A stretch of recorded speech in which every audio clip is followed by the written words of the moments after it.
The Titans are coming to Houston, but will CJ Stroud be ready to go? We're going to talk about that and more on this edition of The Bullpen. The throw, the punch is on. He floats one wide open, and there he goes. Touchdown! For a Texan touchdown.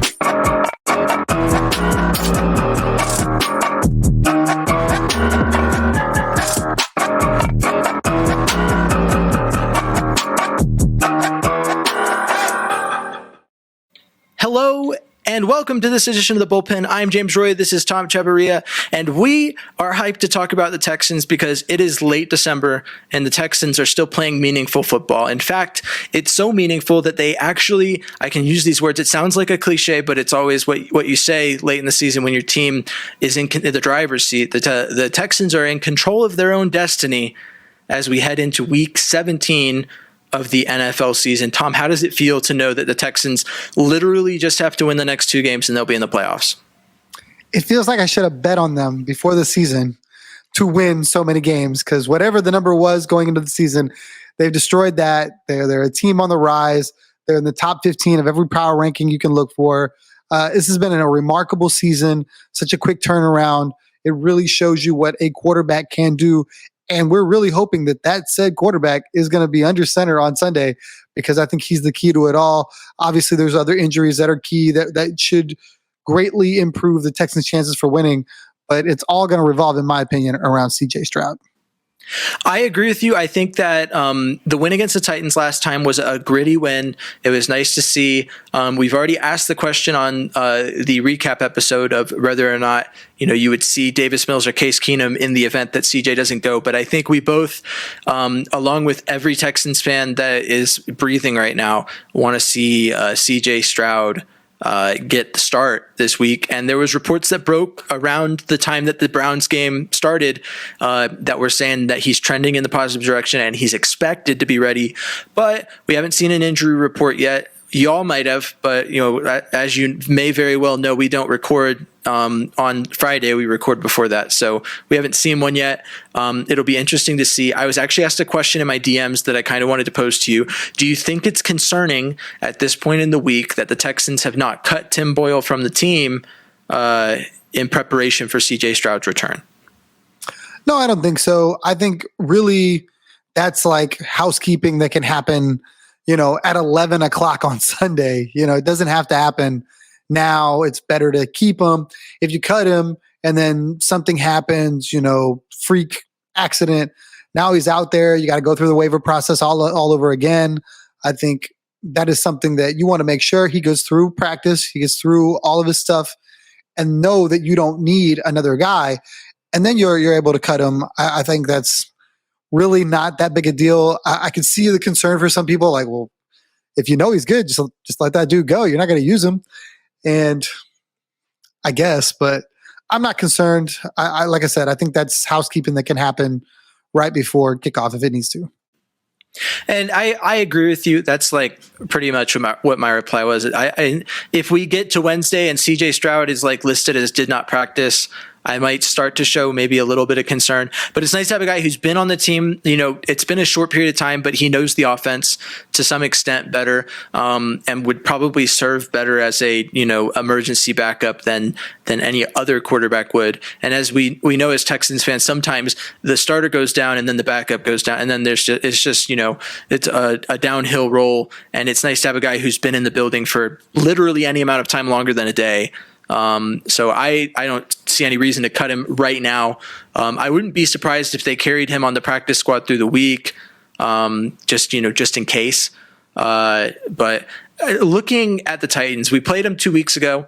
Not much has changed. I think that I didn't really look super close to see who started for them at quarterback this past week.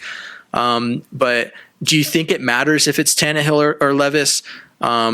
Or do we expect this defense to kind of step up and show them the same sort of vibe? I'm actually more concerned if it's Levis over Tannehill. I believe the Titans are in a mode where they're playing out the string, but I think they're going to try really hard to develop Levis with this time, and he's going to want to be the guy to prove something, the guy to show that he can do the job. If you get Tannehill knows that he's lame duck. Obviously, Levis is the guy going forward, and he's probably not number two either. So this will be a scenario where you're probably not going to get his best game.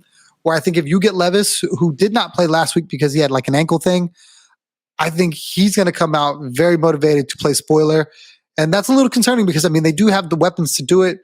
Obviously, it's going to take another amazing effort by this defense to hold down Derrick Henry, who historically has lit the Texans on fire no matter where it was. So I don't know that you're going to see another 20 carries for 10 yards or 20 touches for 10 yards. So that's my biggest fear going into this game. The Browns didn't run the football a ton either, but I just think that they're going to be more motivated to play spoiler, where it's a division game, and those things are always very aggressive. So I really hope that we get the worst form of whatever the Titans are. I have to agree with you. Much like most of the season, I feel like, and a lot of Texans fans were, like with the Jets, with other teams that are not good, that the Jets, granted, have more redeeming qualities than most of the bad teams that the Texans have played this year. A lot of people are like, I want to go in there and crush them. I don't know why we're giving them any, respect or the time of day. We should be talking about, the victory parade right now, because this is a done deal. And as we've seen, that's maybe not necessarily been the case as a Texans team. That I don't want to say they play down to the level of the team they play, but as an inexperienced team, sometimes it takes you a little longer to find your footing. With this being, and the biggest factor is that this is a division game. The Titans aren't just going to lay down because their season's done.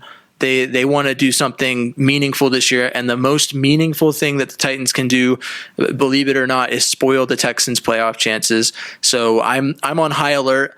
I'm looking for a win. I anticipate a win, but I'm also, I'm not going to count the Titans out prior to the game starting. I agree with you. I think that Will Levis poses more of a threat than Ryan Tannehill. Just looking at it from their motivation, not even at skill level, just motivation. Granted, Will Levis's arm is also a concern with the issues that Petrie has had covering deep. The cornerback can't bail him out every time. And so looking towards the offense, do you think, I don't know. I feel like you lean on the run game. You hope that CJ's back. And if CJ's back, you let him cook. But what do you think? I know we've already talked about it, but who do you think starts if CJ's not ready to go? And do you think the offense looks significantly different than it did last time we played the Titans, depending on who plays at quarterback? I hate that you asked me this question because I don't even want it in the atmosphere. I don't want to even have to discuss it. Words are powerful, man. I put it out there, and all of a sudden it happens. Now it's my fault. If for some reason we do not get CJ Stroud, I think Davis Mills should be the guy. Clearly, he looked more willing to let the ball go, push the ball down the field. He made some throws towards the end of that game that resembled the Texans offense a little bit more. Where Case, I think he got it together for the one game against the Titans. I think the second game, you saw a different guy who was more, I need to be sure that this throw is there before I throw it. And you just can't do that in the NFL. You got to be willing to cut it loose. And Case wasn't able to do that. And then when he finally did it, it was on a predictable down. So you were not at an advantage. So for me, I really hope that if we have to talk about it, which hopefully Sunday morning, I'm looking to get him in my DraftKings lineup and not worried about who's going to replace him. It's CJ Stroud. Yeah, I'd hope so too. I am of the firm belief that if CJ plays against Tennessee, that game doesn't look as important as it was, as meaningful. A lot of the focus on it is the comeback victory, and I think that game looks a little bit more like a clear-cut victory that we don't really talk about in the same way. But looking at what the Texans can do on offense, do you think, we've talked about Noah Brown and where he fits and Nico Collins, do you think that regardless of who plays quarterback, that those guys should show up against this Tennessee defense that's just not very highly ranked? I really feel like the guys we should be talking about are Brevin Jordan and Dalton Schultz. I think when you saw some success in that Browns game, it was those guys across the middle of the field against a linebacker, which is a clear advantage. Obviously, Nico should be able to win on the outside if he is the number one that we think he is. So there should be a matchup there we can exploit. Noah Brown, I don't really know what to make of it. Like the more and more you see him, the more and more you see his game, it looks like he's really dependent on CJ. Like CJ extending plays, giving him time to get separation because he can't win early is what Noah Brown is. I don't know that to be true. Obviously, I'm not breaking down plays like a defensive coordinator, offensive coordinator, whatever. But when I watch these games, that's what it kind of sticks out to me. You see opportunities for him to be successful, and then you see opportunities where it's like, no, he's got a defender in his hip. Like, what's going on? Where's the guy that went for $150 3 weeks ago or whatever? So I don't know. Do you think that now to kind of shift gears, speaking in the realm of injuries and who's returning from them, Will Anderson, Jonathan Grenard, Blake Cashman, all major guys that went down this past week. Jimmy Ward obviously did, but he's not returning.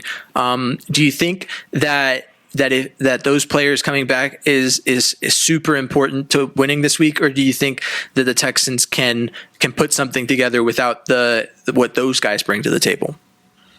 The Texans have done a really good job of going out, and credit to Nick Caserio. I know people don't like to give him a ton of credit because of where he came from, and they just don't like the guy. You know what I mean? His body language, the way he looks, the way he talks, the way he acts. The Patriot way. Yeah, they just don't like the guy. But when you look at some of the moves he's made throughout the season to get valuable guys, Barnett, Kareem Jackson, some of these guys where it's like a Tavier Tart that might play. These are guys that are difference makers. They're making plays. So I got to give him credit. I feel like if those guys, if Will Anderson, Blake Cashman, Grenard, if those guys are in, you sleep easy Saturday night because your defense is going to have a grit and a bite to it that it sorely did not have against the Browns. Joe Flacco had all day to sit back there and survey the field and go, all right, Amari, I'm going to wait for you to get open, and then I'm going to sling this ball in your direction. So clearly, if you can get back there and disrupt, I think they had 7 sacks against Tennessee the last time. That's going to be the recipe to get this win more than anything. No, yeah, and speaking on the sacks, I mean, Derek Barnett has been huge. That's been an excellent acquisition, and I think he alone has helped more than made up for the loss of Will Anderson Jr. and Jonathan Grenard. Went, as much as he could. That pass rush suffers severely when those two guys don't play, and so looking forward to this game, I'd say that Derek Barnett is vital if either one of Jonathan Grenard or Will Anderson doesn't play. How vital do you think it is that this secondary figures out? We know they added Kareem Jackson this past week. Treylon Burks got a long one in. DeAndre Hopkins is on the tail end of things, but I respect him as a threat, as a guy who makes lesser quarterbacks better to some extent. How important is it that the secondary steps up without Jimmy Ward and covers? It's really, really going to be important that these safeties play a really solid football game. I don't think they have to turn the ball over as much as I think the line does. I need them to keep everything in front of them. The one thing that really hurt the Texans in the Browns game is that they got explosives, as D'Amico Ryans calls them, over the top behind the defense. I think if you can play with everything in front of you and make short tackles and make them have to matriculate the ball down the field, as John Madden used to say, you got a better chance of getting a 3 and out. So I really think that for Jalen Petrie, for Houston Carson, for Kareem Jackson, if he's playing, that's the name of the game. Keep all of that in front of you. And Blake Cashman's the best cover linebacker that they have. So him coming back will be incredibly important to help shore up the middle of the field. And we'll see what happens. I think that they get some of those guys back, and it's an entirely different defense. No, yeah, and I can't help but think that this defense is so much better when they're fully healthy. Though I will say, in my opinion, the defensive injuries have not been nearly as impactful as what has been. I think CJ Stroud's injury alone has been the most impactful injury that the Texans have suffered this entire season. Because I think that instead of talking about playoff scenarios and how the Texans get in and all that, we're talking about a team that has clinched the playoffs and, is just looking to maybe rest their guys because there's not, with 1 and 2 already locked up, there's not really much to be gained from playing them during these later weeks in the season, but instead we're here. And so I'll segue into the playoff conversation. It's cut and dry at this point where there's 2 weeks left. If the Texans beat the Titans and they beat the Colts, they will move on. There's some tiebreaker math to be done if they lose one of those games, but if there's one of those games to lose, it's this one. It's not the game against the Colts, because the tiebreaker is very simple between the Texans and the Colts. If the Colts win, because the Colts would have it easy, 100%. So moving forward, how are you feeling about the Texans' ability to just win out? I mean, for me, it's really simple. If CJ plays, I think they have a phenomenal chance to win out. If CJ Will Anderson plays, exponentially better. And if you get less than that at any point, then it becomes dicey. I mean, D'Amico has done a phenomenal job. I can't stress enough to people, this is year one. Like, we are talking about this team in the same terms that some of the grizzled vet teams are addressing, their teams. Like Kansas City, for example, Baltimore, for example, there's an expectation there. There was not this expectation when the season started for the Texans. So for them to be absolutely involved in a playoff conversation, it's a credit to those guys. Now they got to finish the deal. That's the big thing. But I think regardless of how these two games go, it should not take away from the fact that you have got a foundation. It is solid. And all you do is go onward and upward from here. Playoffs is, for me, it's gravy. I think for people, if they're going to be upset if this team finishes 9-8 and misses the playoffs, I don't know what to tell you, man. You were never going to be happy then. There was going to be something wrong regardless of what they finished. Well, I think I understand that school of thought. Now, personally, I had put the Texans at 8-9 on the season. That was my record prediction. And right now they've met the win column aspect of it. I'm hopeful that they don't meet the losing column aspect of it. But I think that as a fan, I mean, I get it that it looks, to have the expectations we did going into the season and to come out of the season and go, oh, the Texans didn't make the playoffs. That's awful. That unacceptable is one thing. But I think that as the season moves on and as the expectations change. And so in my mind, it would be disappointing to not make the playoffs at this point, knowing what the Texans, having talked about CJ Stroud as an MVP candidate, having talked about a Texans team that at one point we looked at the rest of the schedule, we played the Bengals, won, and then we looked at the rest of the schedule and we said, yeah, I could see us winning most, if not all of these games. A team that we talked about winning 11 or 12 games, 10 games is not disappointing. Really, any result is not disappointing as long as the Texans make the playoffs this year. To me, the bar moved up to that when the Texans showed the way they did. Now, to your point, if the Texans don't make the playoffs, I'll be frustrated. I will be disappointed, but I will also look back and put it into perspective what the expectation was at the beginning of the season and be thankful for what they did do. But that doesn't mean I won't be disappointed in not making the playoffs. I mean, I'd put it into perspective like my fantasy team this year. I barely squeaked into the playoffs in Dynasty, but I'm still disappointed that I didn't win a single game in the playoffs, and I was the worst seeded team in that playoff. I did not deserve to win a team based off of how bad I am at setting my lineups, but oh well. So yeah, I mean, I understand why it's weird to be frustrated by that, but in my mind, I mean, the expectation has changed, and that's why there's frustration around that, and why you're already kind of seeing it leak over after losses. Not this one. This is, to me, surprisingly enough to me, the one loss that everyone was sensible and was like, yeah, it was the Browns. We didn't have CJ. I'd like to see us play people are like, I'd like to play the Browns in the wild card, with CJ. And I'm like, okay, yeah, I agree with that.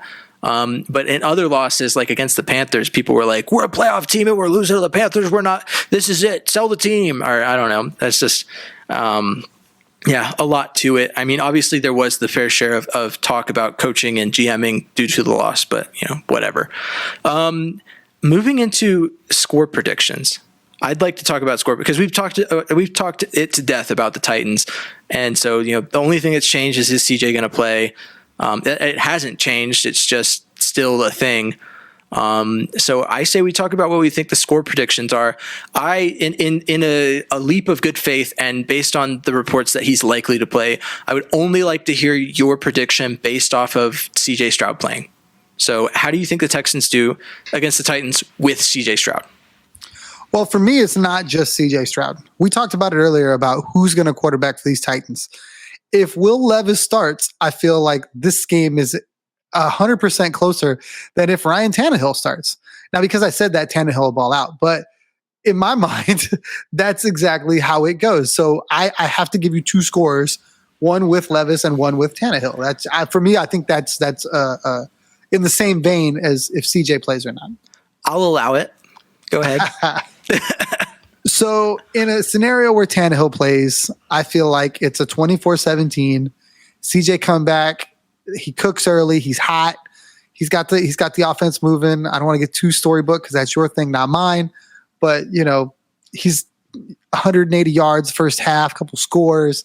And, they're just consistent. I mean, there's going to be some drives that are frustrating, probably a penalty here or there, but they put up 24 points. Tennessee closes the gap, but never really gets there. Big sack by Will Anderson, and now I'm storybooking. So let me get away from That's fine. I'll take a pamphlet. You don't have to write the whole story. You can just write some excerpts, if you will. If we get Tannehill, I think it is a totally different ballgame. And then I think it's like 28-13. I think it's never close. I think Tannehill struggles to move the offense. I think you get a better Derrick Henry, but it's not nearly enough because they're not able to convert on third down. He's frustrating. He's missing.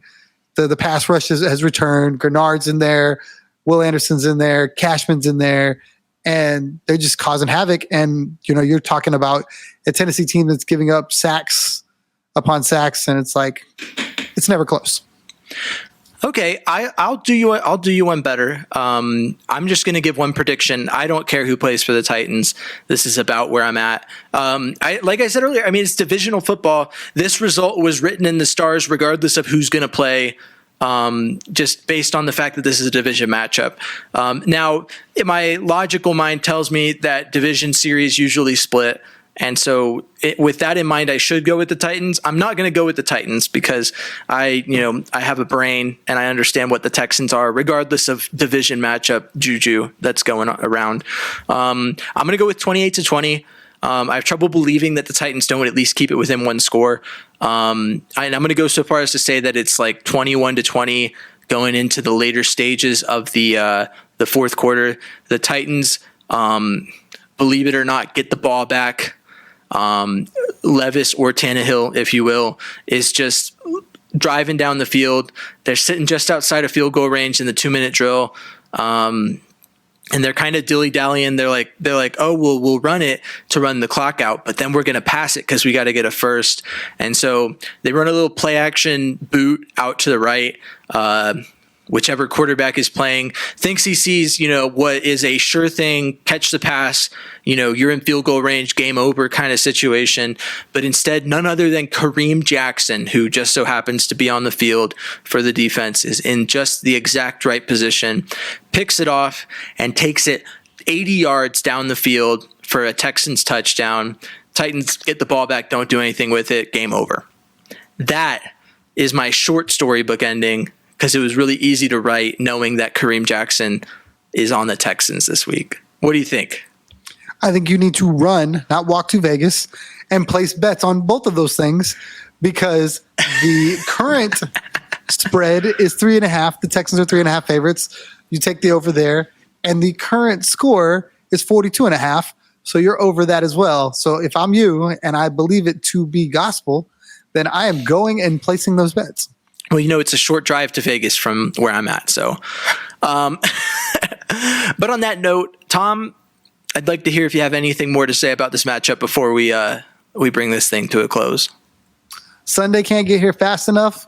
I do believe a certain member of this group will be on the PSF app for the game. Ooh, is that you?